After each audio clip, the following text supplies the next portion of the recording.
And we're back with Truth Unrestricted, the podcast that is what are we doing today? Why do I switch it up? Why don't I just use the same one every time? I ask myself that sometimes, and turns out that I never get an answer that's satisfactory, and neither will you today.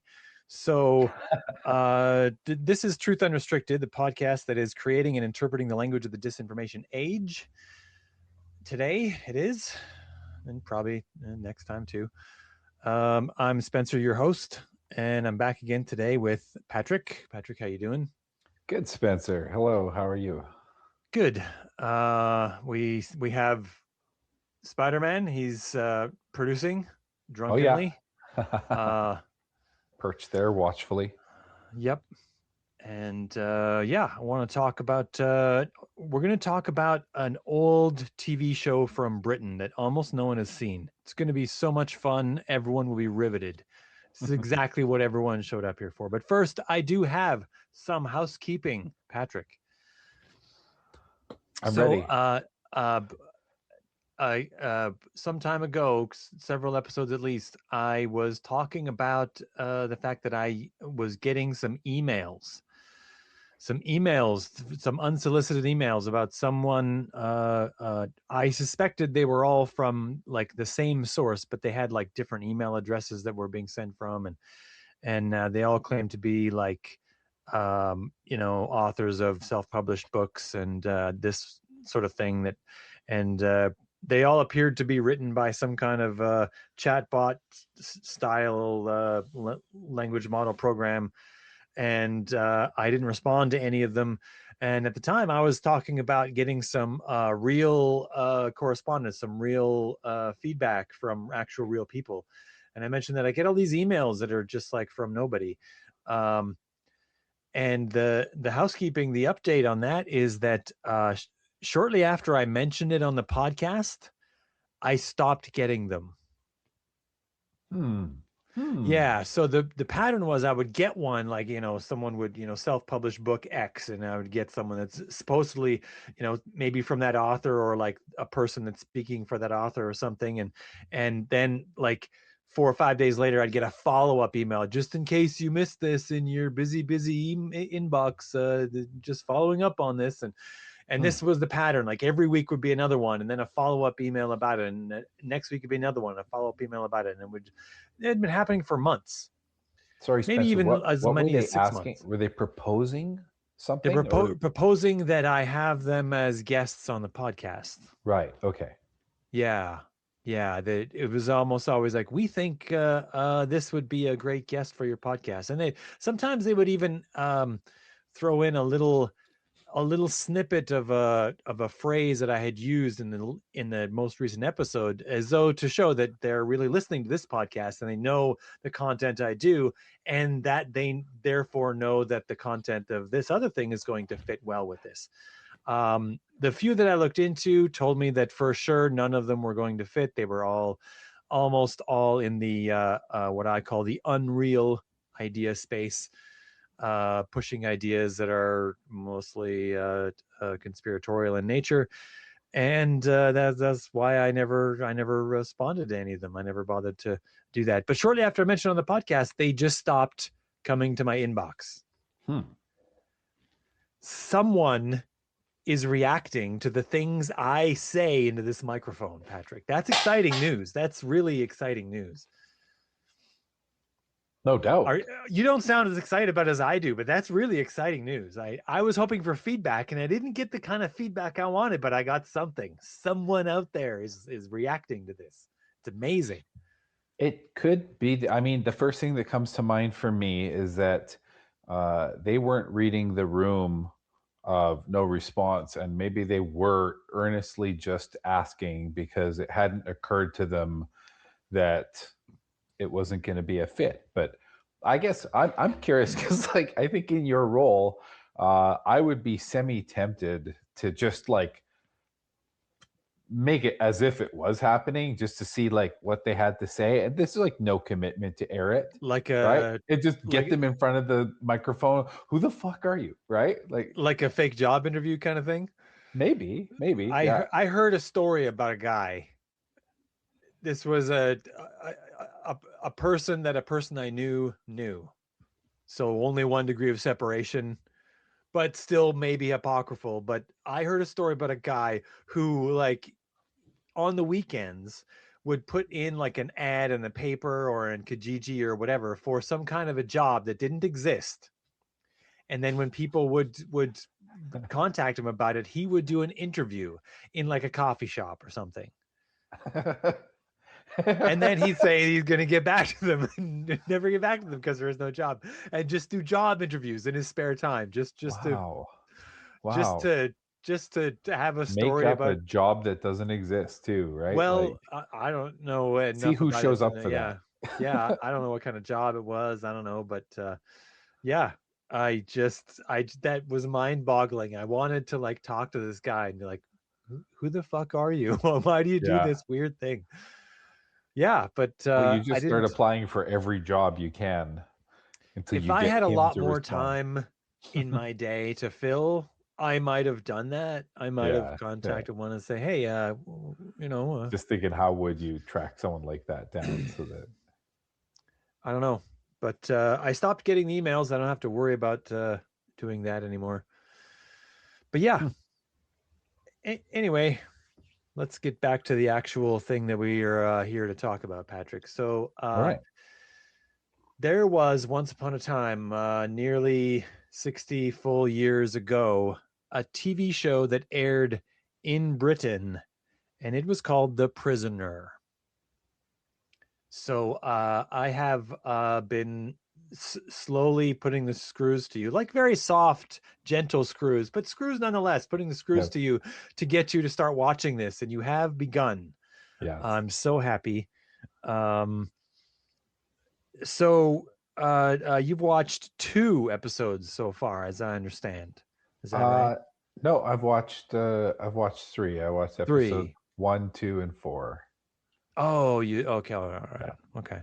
So you have the very barest gist of what's happening here, and that's really what we're going to talk about is kind of the gist, just the premise today. Mhm. But the premise already is so interesting about this show. What are you doing? Oh no! Oh no! There's an attack! Oh, I've said too much. I have to go. Little prop humor. Yeah, I'm good. No, making a that's joke good. about the show for anyone who's listening to the audio. There's Yeah, a yeah. There's part of the premise is a thing that's a large white balloon that uh, acts sort of as a mindless, faceless sheriff. If things get out of control, this thing comes at you. Mhm. Um, but the premise of this is heavily reliant on a couple things that were happening. So, I mean, obviously, spy fiction in general feeds into this, and so people who weren't paying any attention to like spy fiction at all or anything like that would maybe find this show maybe a little less interesting, maybe. um but a surprising number of people have found this show very, very interesting, including a lot of like psychologists and everything else. um so obviously, I think that I have to tell a little bit about a show called Danger Man in order to tell this story. So the main character and the guy that actually created this show and wrote most of the episodes of this show is a guy called Patrick McGowan. You and I probably know Patrick McGowan best by the fact that he was Edward Longshanks, King Edward Longshanks in Braveheart. Mhm. That character, sort of ostensibly the biggest villain to William Wallace in Braveheart. Um, but he was a big star in Britain in the 60s, really big star. Even in the 50s, I think he was already a big star. And in from 1960 to 1966, he was in a TV show called Danger Man. Now, in Danger Man, he had a name. I don't remember what the name is. It was something like, I don't know, John Smith or some ordinary kind of name, like a spy kind of name. Okay. Um, And in Danger Man, he did spy things. It was like a bold-faced ripoff of of uh, um, James Bond, right? All right. So the first James Bond movie doesn't come out till 1963, but the books were released beginning in 1953, and they were very popular, which led to the movies. But in 1960, some enterprising producer in Britain decides he's going to make a TV show that's based on a spy that does stuff very much like James Bond, and he's relatively young. He's attractive. He gets with the ladies. He beats up the bad guys. He gets the information, and then he's done. And that's every episode, pretty much. I did watch it several years ago. I downloaded and watched it, but it's just whatever. It's not that interesting, really. But Danger Man gets done, and then Patrick McGoohan needs a job, so he comes up with this show, The Prisoner.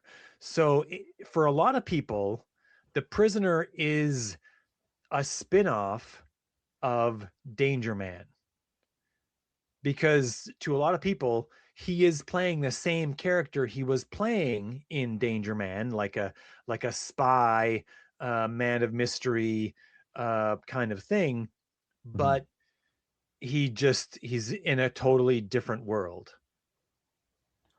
Well, that makes some of what I've encountered already, like the continuing theme of why did you Yeah. resign? It's like resign Yes. from what? You see this Right. kind of There's a whole talk about a resignation and yeah, everything else. And to people who were paying a lot of attention to television in the 1960s in Britain, which is, I've already said a lot of things, it's a very narrow market of worldwide, you know what I mean? But yeah. to those people in 1967, this show comes on and it's instantly recognizable because he's a very big star. They recognize him. He was a spy. He's still a spy. He resigned. Okay, this is Mhm. almost like a continuation kind of thing. And to a lot of people, that's what this was. A spin-off of the Danger Man show. But according to, like, in the premise of this, and it's not just a fact that it's not really a spin-off and he doesn't have like permission to use the property, the intellectual property of Danger Man. A very specific part of the premise of this show is that he has no name. He has no name at all. He's Like he nameless. never produces a name. He says he has a name, doesn't he? He's like, I have a name, but we don't hear it. He never says what the He name is. doesn't, to my knowledge, and I can watch them all again and see, but I don't think he ever even claims that he has a name. Or maybe he What says he I'm not a number. That's right. He says, I'm not a number. It's Right. very specific. Okay. Right. So actually, I think right now, I think I'd like to play the opening credits of what would be episode 2, actually. All right. So we're gonna do that now.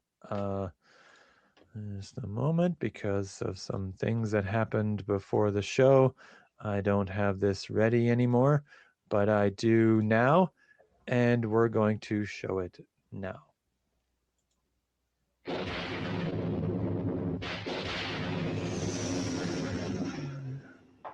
Very dangerous. Starts with thunder. He's driving a fast British sports car.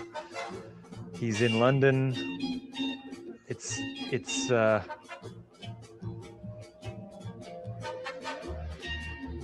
He's already snaking into some he's driving very quickly. That shows that he's dangerous. yeah. He's going to walk very purposefully down a hallway with a stern look on his face. It's fun. I've seen this at least 200 times. He goes into an office. He's very angry. He walks back and forth. He puts an envelope on the desk. He smashes it. He drives away. There's a folder for resigned. This part I found interesting.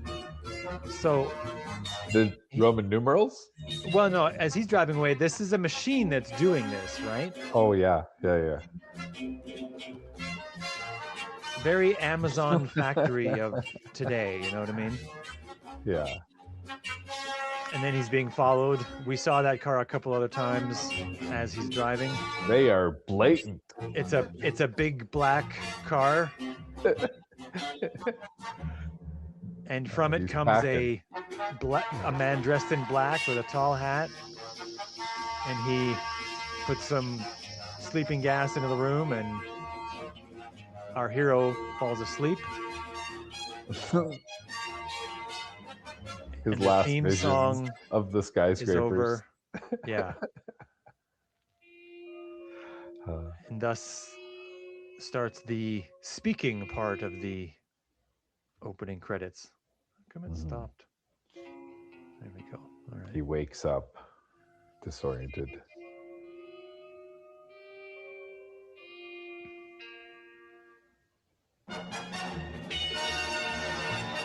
So he's not in London anymore. Where am I? In the village. What do you want? Information. Whose side are you on? That would be telling. We want information. Information. Information. You won't get it. By hook or by crook. We will. Who are you? The new number 2. Who is number 1? You are number 6. I am not a number. I am a free man.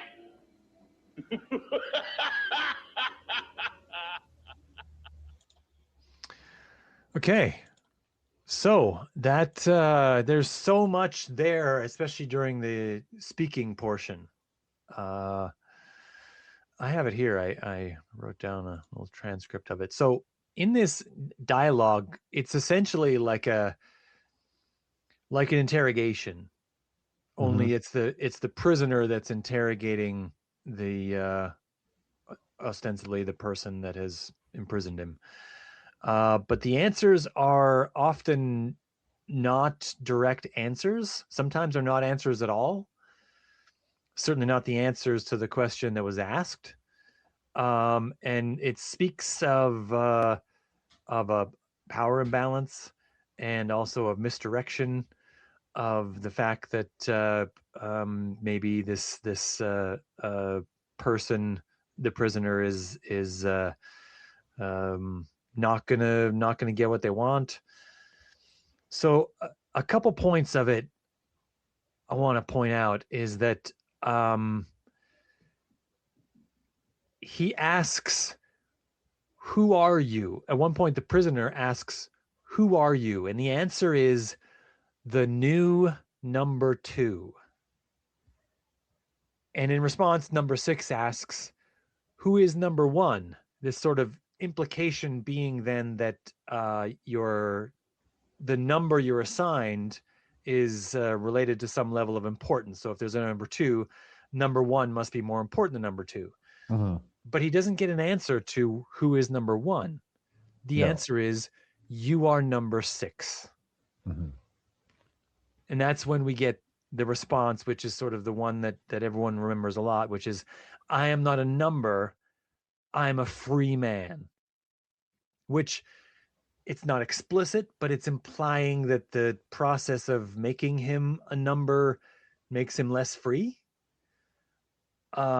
which I think was a sort of a one of these anxieties that we were feeling as a society in the 60s, was that things were less personal because we were all just a number to someone. You get a driver's license number, and you get a health insurance number, and social insurance number, all these numbers. These are the things that define your life more so than any personal thing about you.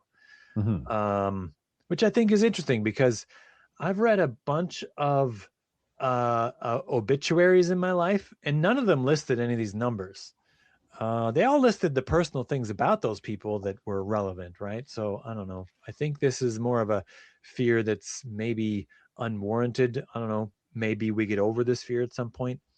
They hide the numbers for special occasions. They hide the numbers for special occasions, do they? Is that what they do? Yeah. Yeah. They leave it out of birthdays and obituaries and stuff like that. But the day-to-day, you think about how many times are you regarded as a number in a day? How many times are you regarded as a number? And it's To me probably, personally, none. oh, you are though. Like every time But you access a cell network, by they're not other like, this is people Spencer Watson. outside This of is my direct view, yeah, sure, yeah.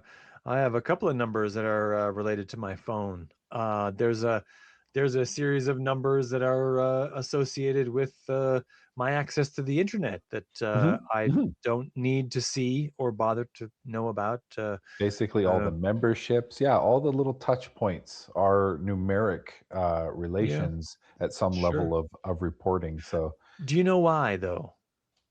well, that's machinery. It's because by the use of numbers, we can be certain that each person is unique. Mhm. Yeah, So the idea that is often put forth about this number thing is that it makes us all the same.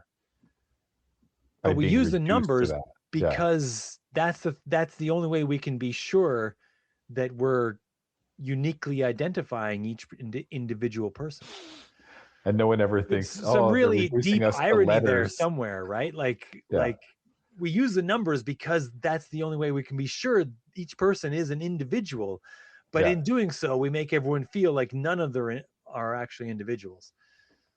But it's kind of like when you look at databases, the primary key is a number, right? Like the Yeah, first sure. identifier, just because of that guarantee of uniqueness. Yeah, yeah. Well, it's how we're I sure want that my it's unique. primary key to be a free man. If we if we were much better at shapes and art in general, Mhm. we could develop a system whereby we don't even need numbers at all, really. They're just a sort of a passing part of our life, if we ever develop them at all, because we could think about a schematic. You could transmit a schematic without any numbers on it. You just show the scale and the shapes. And if our brains were good enough at looking at that and understanding the shapes, we wouldn't need any numbers on there to build a complicated machine. We could If we just can start reading build it. QR codes by eye. Well, yeah, but that represents a number. I suppose. In the case of a schematic, we have a number, and we have a bunch of numbers that represent parts of shapes. In a Like, QR code, we have the opposite. We have a shape that represents a number. there's got to be like, well, I mean, you can assign a coordinate system to a schematic. Yeah, series of numbers, right? Hmm. Anyway, At any rate, it was a big deal in this to have everyone referred to as numbers, and never is he given a name. Mhm. Never. Never does he claim one. Nor ever does he claim one or attempt to correct anyone about this, Yeah. which is also like this thing about the aspect of this. So in the premise of The Prisoner, we can see, like, I don't think Patrick McGoohan was thinking about what would eventually be a conspiratorial person that goes way deep down a rabbit hole and thinks of the world as a just ruled by an Illuminati sort of a thing. But in understanding his number 6 character, we can see a microcosm of what someone's world is like, or what their reality is like when they are in that space, in understanding the main character's life in the village. Mhm. Because the village, everything is some level of fake, but it's expected that everyone treat it as real, Mhm. which is very much how the deeply conspiratorial view the world. It has a very it's just a village, and it has an outer limit, but he's never allowed to leave it, which is a clear sign that he's trapped. Mhm. That part is kind of gone over fairly heavy in a relatively heavy-handed way in the first episode. It doesn't come up in every episode after that, but another interesting aspect of the premise of this show is that as we went through here, when he asks who is he's talking to, they say they're the new number two. I don't think Right. they all say the new number two, but this one in particular said the new number two. And this is telling because it's a different person as number two each episode. Mm-hmm. Number two is different every time. So this reveals like this idea that it doesn't matter who's in charge, the system is what's trapping the prisoner, right? And it doesn't matter who's in charge. So this calls up this idea that many of the conspiratorial people have, which is it doesn't matter who wins the election. It's they're perhaps said that the leader is selected rather than elected, right? Or perhaps that if there's two political parties, that both sides of the political spectrum are just two wings of the same bird. That's another phrase that's used often as a metaphor for what's happening. Very visual, but I don't think it's true. But this would certainly be true in the world of the prisoner in his village, right? Everyone in the village ostensibly is also a prisoner with the prisoner. It's sort of in the opening episode and in a couple other episodes, there are direct conversations with people who are prisoners with our main character and refer to themselves and the refer openly to the fact that they are there against their will and they'd like to escape. But most of them do not actually, which is interesting. I mean, if you think of a conspiratorial person's worldview, they think that a lot of other people probably understand that this whole world is a farce, but they just won't bother to say it because it's easier to just say that it's not so that you can get along, right? And that's true in the prisoner's world in the village.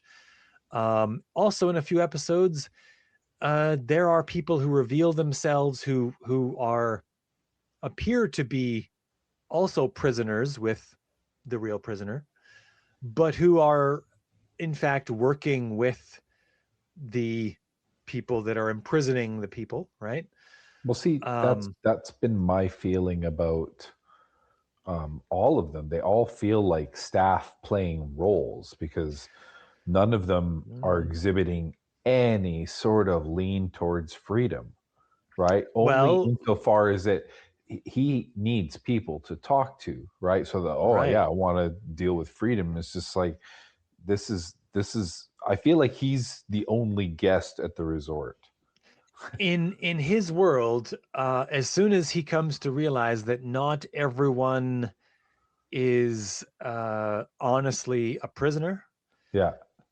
this immediately tells him and breaks down the sense of trust he might have with the other people in the village, because he wouldn't know who to trust. And that's going to come up in so I should have said earlier, but we're going to do a few episodes of this series. We're not going to do the whole thing. That would take way too long. And this isn't a prisoner recap podcast. We're going to do a few episodes. Yeah. This is what we are now. We're in the village. Yeah. But one of the episodes we cover is going to deal with that as its main focus. Is this idea of not knowing who to trust.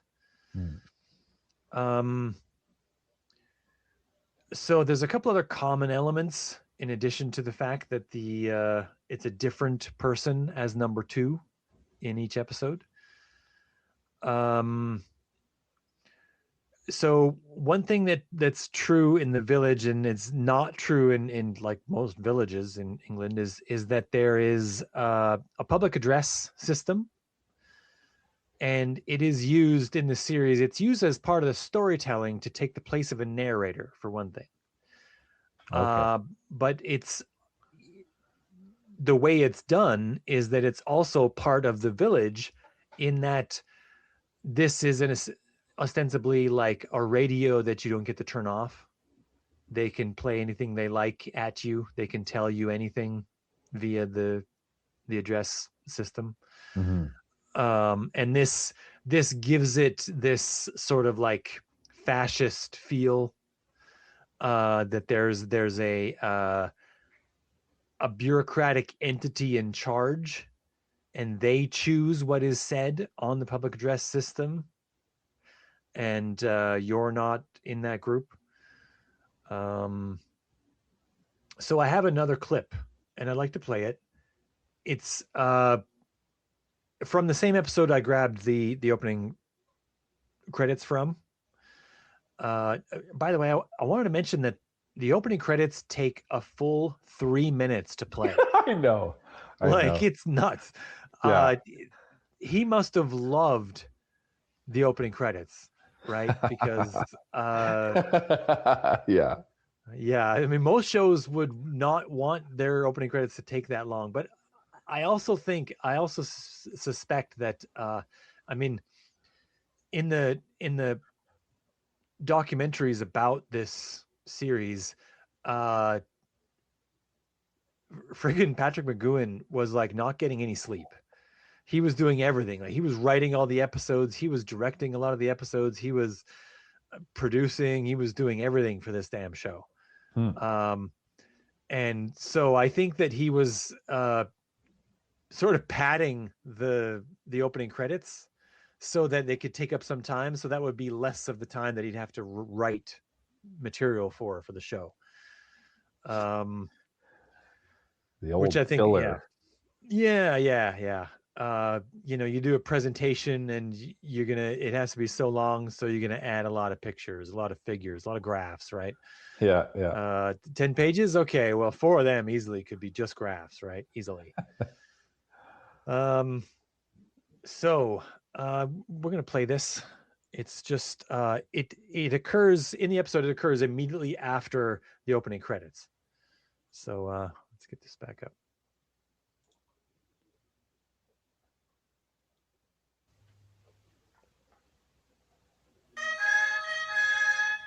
Good morning, good morning, good morning. And what a lovely day it is. Rise and shine, rise and shine. Before our program of early morning music, here are 2 announcements.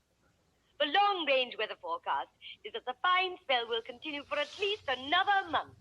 Your local council, and remember it is your local council, democratically elected by you, has decided to organize a great new competition. Can you paint? Can you draw? Can you model in clay? If you can, then your day is just 6 weeks today. More about this later, but now, music. So, yeah. Think about those announcements for a second here. There's a local council. And remember, it's your local council elected by you. And they've arranged for an art contest. So you're a super spy trapped in a village that you can't escape from. There's a number 2 that is doing various things every episode, ostensibly trying to get information from you about your spy world. Yeah. And there's a local council that's elected by you to do what? They don't have the power to help you escape, but they do have the power to organize an art competition.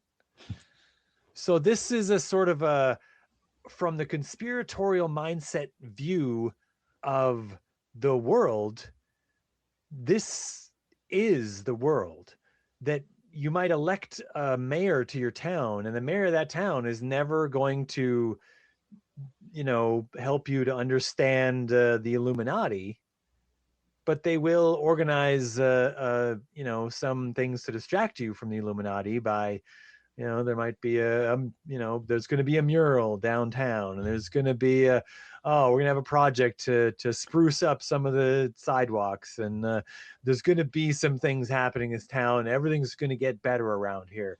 Things will get more interesting. But none of that really helps you to defeat the Illuminati, right? That's just fluff. That's just distraction. That's never going to let you escape the village.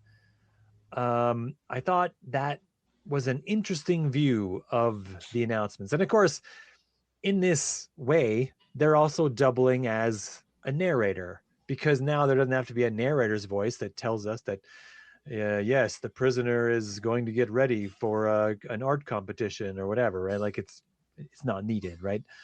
Because the announcements told us. So, how am I doing so far? Am I making sense? Am I off track? What's in your head, Patrick, about this? No, this is a pretty good explanation of the show. It's general premise. Yeah. The PA system comes up several times in the series. I think it is in every episode. There's at least something that comes through there. In the form of like I said, like some kind of narrator kind of thing, a storytelling device. Number 2 is actually like just talking to him through it for everybody. I think listen. sometimes there are conversations. There are some times where cheekily, I think number 6 even leans over and says some things to the microphone of the PA system to like tell them things that he knows they're listening to, that sort of thing. It gets interesting, but before we are done the episode, I'd like to go over the episodes that we're going to take a look at and list them off, just in case someone wants to go ahead. I'm pretty sure that for anyone who is interested in like streaming platforms, all of these episodes I'm pretty sure are available on BritBox. Some people do that kind of thing. So these episodes, I had them up right here. I had them ready. Yeah. So we're going to look at one called Free for All. Was that the one you skipped, by the way? I think if that was number 3. Yeah, Free for All. Yeah, so in the list I have, the opening episode, pardon me, the opening episode is called Arrival, and it's listed as episode 0. But Free for All is going to be the first one that we're going to look at. It's about democracy. We're going to look at an episode called Checkmate.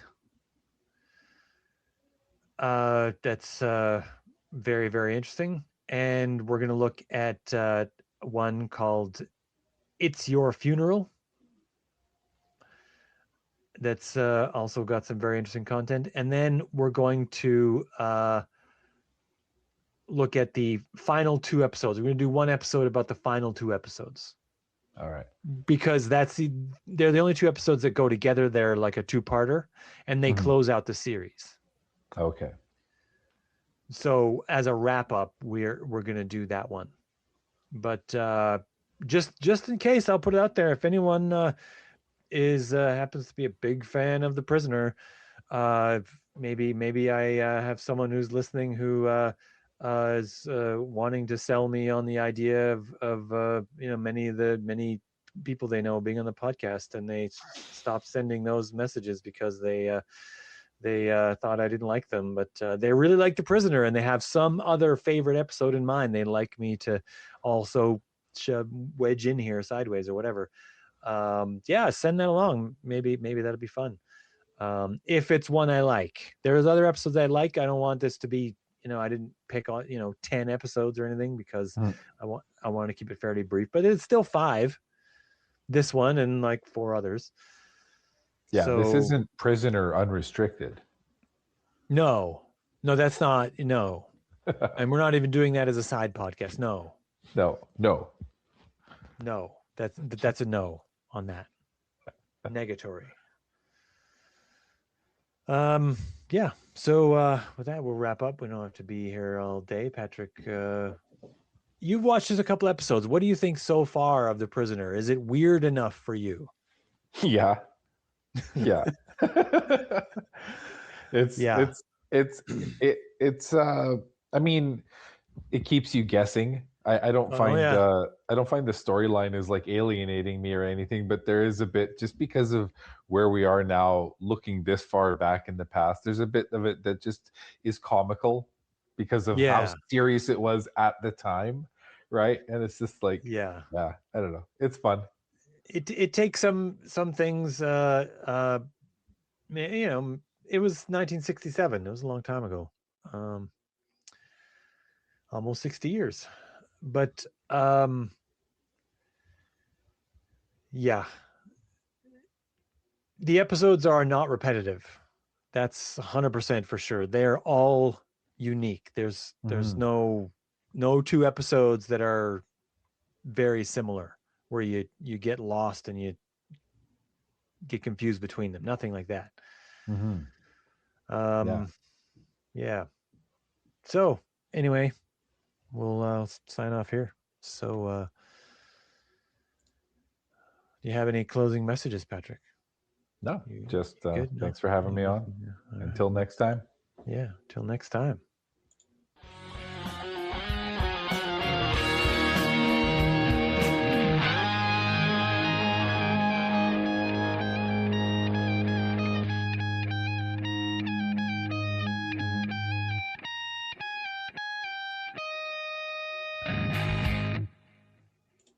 Don't forget to like this video and subscribe to this channel to get more content like this. Special thanks to Jeff Powell for the intro and outro music handcrafted with real guitars. Please send all feedback to truthunrestricted@gmail.com.